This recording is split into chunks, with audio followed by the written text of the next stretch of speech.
Seconde journée de Ligue 1, Marseille-Paris FC mais surtout Lille-Monaco, de très beaux matchs. On voit ça tout de suite dans cette vidéo. Alors salut à tous, salut à tous les footeux, j'espère que vous allez tous très bien, ravi de vous retrouver. Si vous êtes nouveau sur cette chaîne, moi c'est Thomas, ici on parle principalement de foot, de pronostics, de stratégie, de paris sportifs. Et aujourd'hui, dans cette vidéo, je vais vous donner mes pronostics, mes points de vue pour tous les matchs de la prochaine journée du championnat de France de Ligue 1. Mais avant de commencer, comme d'habitude, et pour soutenir la chaîne, on met un petit like, c'est gratuit, ça fait plaisir. On s'abonne à la chaîne pour ne rater aucune vidéo, on partage, on commente. Petit bonus pour cette vidéo, j'offre 50 € à celui qui trouvera le score exact de ce match. Pour participer, c'est pas compliqué, mettez uniquement dans les commentaires votre score exact, les buteurs.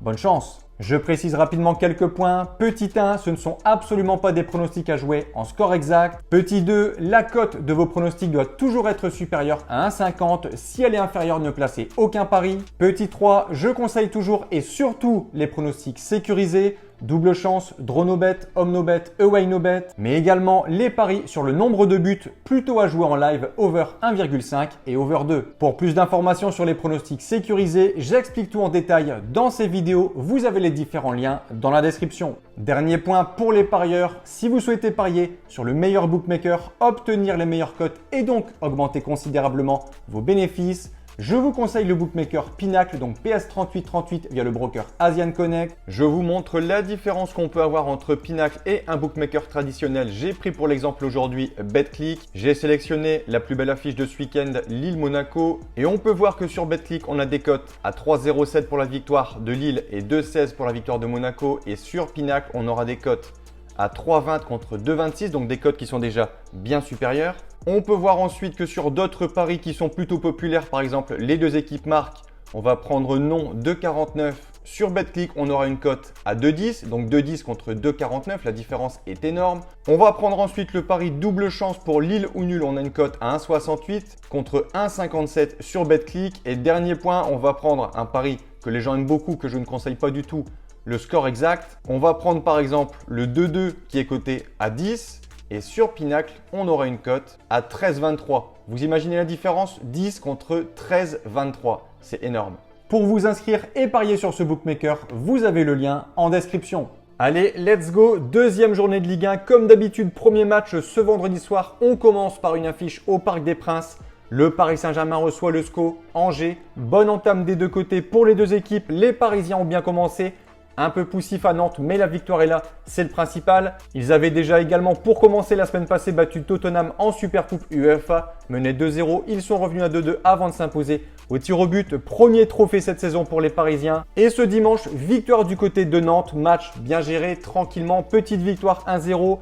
On va dire une victoire bien maîtrisée. Après, ils avaient commencé avec tous les cadres sur le banc. C'est là aussi qu'on peut voir que le banc parisien, c'est pas mal. Même les remplaçants font le taf. Ça promet une nouvelle très belle saison pour le PSG et pour Luis Enrique.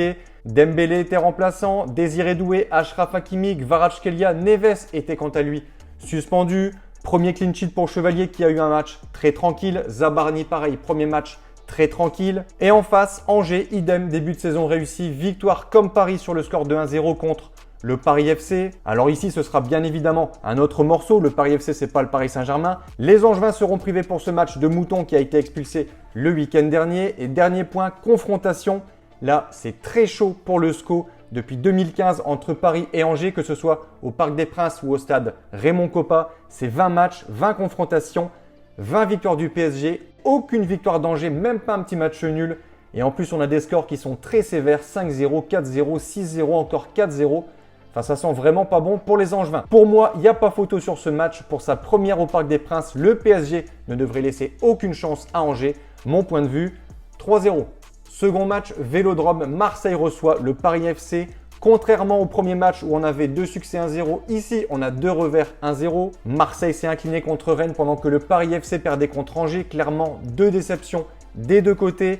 Pour Marseille, je ne suis pas surpris. Je vois Rennes réaliser une belle saison, donc pour moi, ce n'est pas une surprise la défaite de Marseille à Rennes. Mais quand on voit le contexte du match, les statistiques, Marseille peut clairement s'en vouloir. 24 tirs, 12 corners, ils étaient même à 11 contre 10 après l'expulsion de Aïd Boudlal. Ensuite, on a déjà la pseudo-crise à Marseille, l'altercation dans les vestiaires qui a commencé entre Jonathan Rowe et le gardien Geronimo Rulli. Puis ensuite, Rowe et Rabiot qui se seraient battus.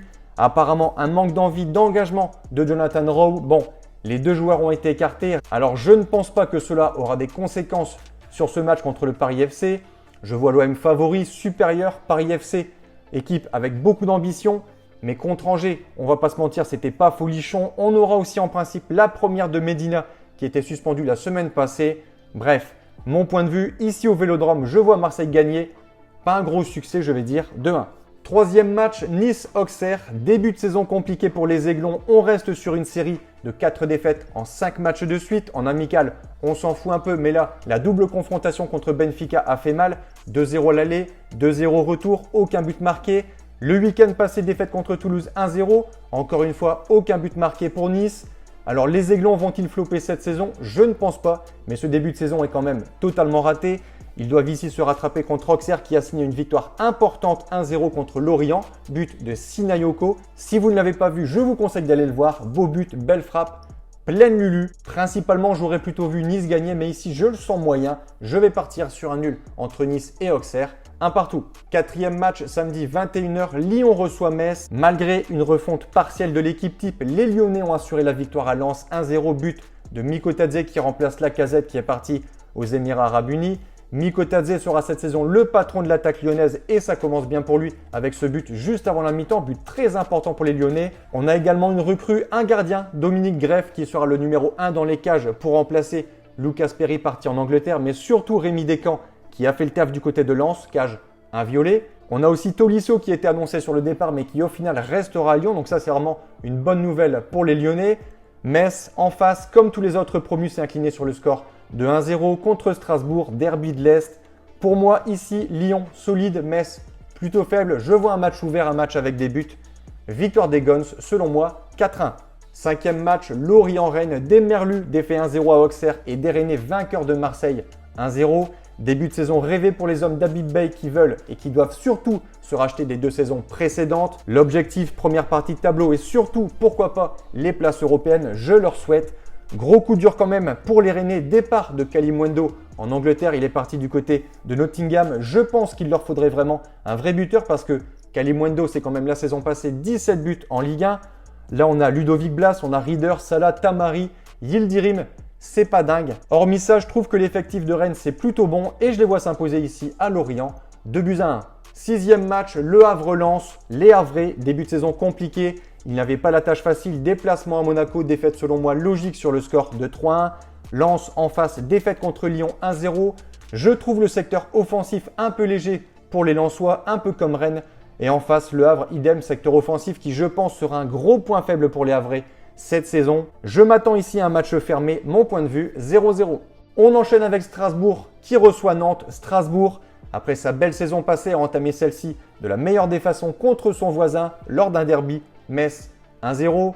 Des superbes débuts pour l'attaquant Panicelli. J'en avais parlé dans mes vidéos précédentes. Très bon buteur qui vient de Mirandés en D2 espagnol. Et je pense que le duo Panicelli et Mega peut faire beaucoup de mal cette saison. Pour les Canaries, compliqué. Après 4 défaites de suite en amical, défaite contre Paris en Ligue 1, ça fait donc 5 revers consécutifs. Un départ compliqué pour Luis Castro. Ici, mon point de vue, 2-2. On conclut avec 2 matchs, Toulouse-Brest. Je vois les Brestois s'imposer 1-0 et 9e et dernier match de cette seconde journée. Lille-Monaco, très belle affiche, beau match. On a ici les 2 seules équipes qui ont marqué plus d'un but lors de la première journée. C'est vrai qu'on a eu 7-1-0 sur 9. C'est vraiment triste. Seules ces 2 équipes, comme je le disais, ont marqué. Lille 3-3 à Brest, Monaco 3-1 contre Le Havre. Le LOSC clairement peut s'en vouloir. Ils ont mené 2-0, ils ont mené 3-2. Ils se sont toujours fait rejoindre au score. C'est un peu ce que je disais dans mes vidéos précédentes. Lille a du mal à tenir les scores. Si on fait les statistiques de la saison passée, il y a énormément de fois où Lille a ouvert le score et s'est fait rejoindre. Et c'est clairement pour ça qu'ils n'ont pas fini dans les 3 premiers. Et là, ça commence mal pour eux. Le secteur défensif des Lillois me fait vraiment peur. Le côté droit, c'était une catastrophe. Le nouveau gardien, Berkoser, j'ai de gros doutes. Il a du mal à sortir. On le voit sur le premier but où vraiment, il reste figé sur sa ligne. Des relances vraiment moyennes. On a aussi Nathan Ngoy, très moyen. Broholm, bof. C'est mon avis. En termes de confrontation, du côté de Lille, les Lillois réussissent plutôt bien contre Monaco lors des 3 dernières saisons. C'est 3 victoires de Lille. On a souvent des matchs assez ouverts avec pas mal de buts. Mon point de vue, je vais ici partir non pas sur une victoire de Lille, mais sur un match nul, je vais dire de 2. Donc voilà pour mes pronostics. Et dernier point, si vous souhaitez optimiser vos paris sportifs et tenter d'être rentable sur le long terme, il faut parier sur les meilleurs bookmakers, ce qui vous permettra d'avoir des cotes plus élevées et donc d'augmenter considérablement vos bénéfices. Pour ma part, j'utilise le bookmaker PS3838, donc Pinac via le broker Asian Connect. Et dans cette vidéo, je vous explique étape par étape comment parier sur ce bookmaker. Comme d'habitude, vous avez le lien en description. Sur ce, merci d'avoir regardé. C'était Thomas. À la prochaine et bon pronostic. Ciao, ciao!